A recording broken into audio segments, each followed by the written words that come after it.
Everyone good morning. কেমন আছো সবাই? আশা করি সবাই খুব ভালো আছো আর সুস্থ আছো। আমিও খুব ভালো আছি আর সুস্থ আছি।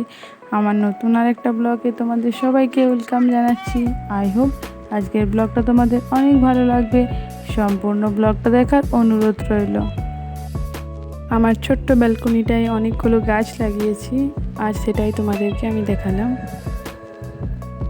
এখানে আসা মোটামুটি আমার 1.5 বছর হয়ে গেল। তো আমার বাবার বাড়ি থেকে বা আমার শ্বশুর বাড়ি থেকে কেউই এখানে একবারও আসেনি।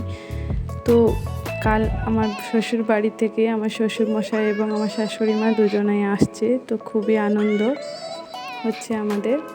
তো সেই জন্য আজ না কিছু কাজ আমি গুছিয়ে রাখছি। কাল যেহেতু ওদেরকে ভাবছি আনতে যাব, তো অনেকগুলো জিনিস আমি কেচেছিলাম, সেগুলো গুছিয়ে রেখে দিচ্ছি এখন।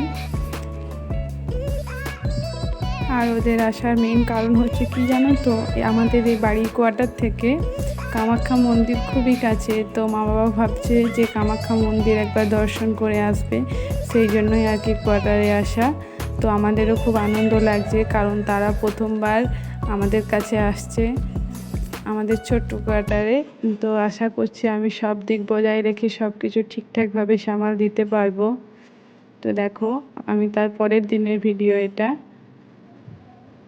আমি তাদেরকে আনতে যাব আর তার আগে আমি রান্নাটা সেরে নিয়েছি। এদিকে করেছি মাছের টক, বাঁধাকপির তরকারি, অল্প করে ভেন্ডি ভেজেছি আর করেছি ডাল, আর ভাতটা এদিকে আমি চাপিয়ে দিয়েছি। যাই হোক, ঝটপট করে রান্নাটা করে আমি চলে গেছি আনতে।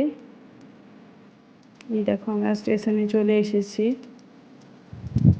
যদিও ওরা এখনও নামেনি।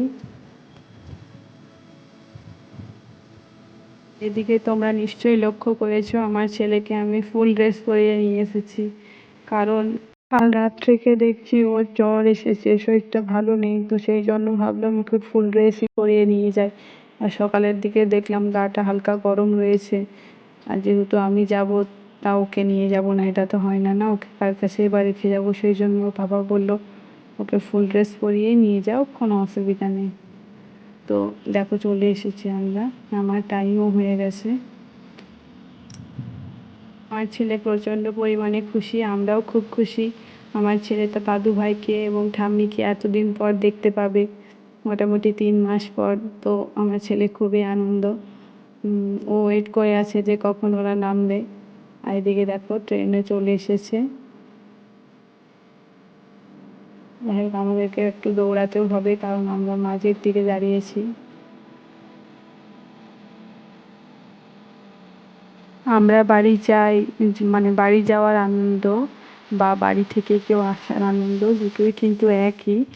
খুবই আনন্দ লাগছে, এতদিন পর বাবা মাকে দেখতে পাবো বা আমার ছেলের খেলার একটা সঙ্গী হবে। তো সেই জন্য ভাবছি যে কখন ওরা নামবে। তো যাই হোক, এই দেখো, দেখি কোথায় ওরা আছে।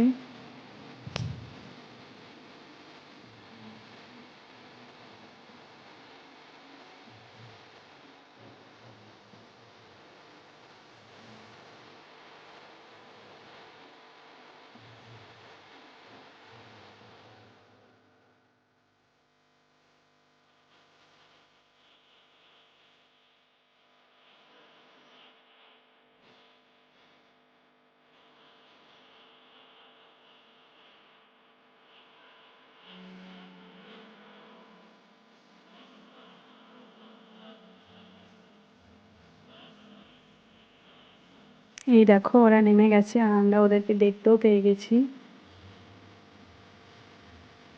দেখো, আমার ছেলেও দাদু ভাইয়ের কোলে চাপলো। তো এই দাদা ভাইটা নামিয়ে দিয়েছে লাগেজগুলো।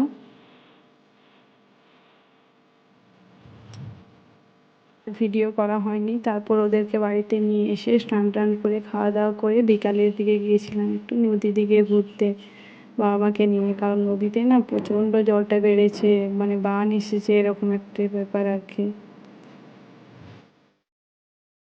আসার পর থেকে না এই নদীটায় এত জল কখনো দেখিনি। তো যাই হোক, এই নদীটার নাম ব্রহ্মপুত্র নদী।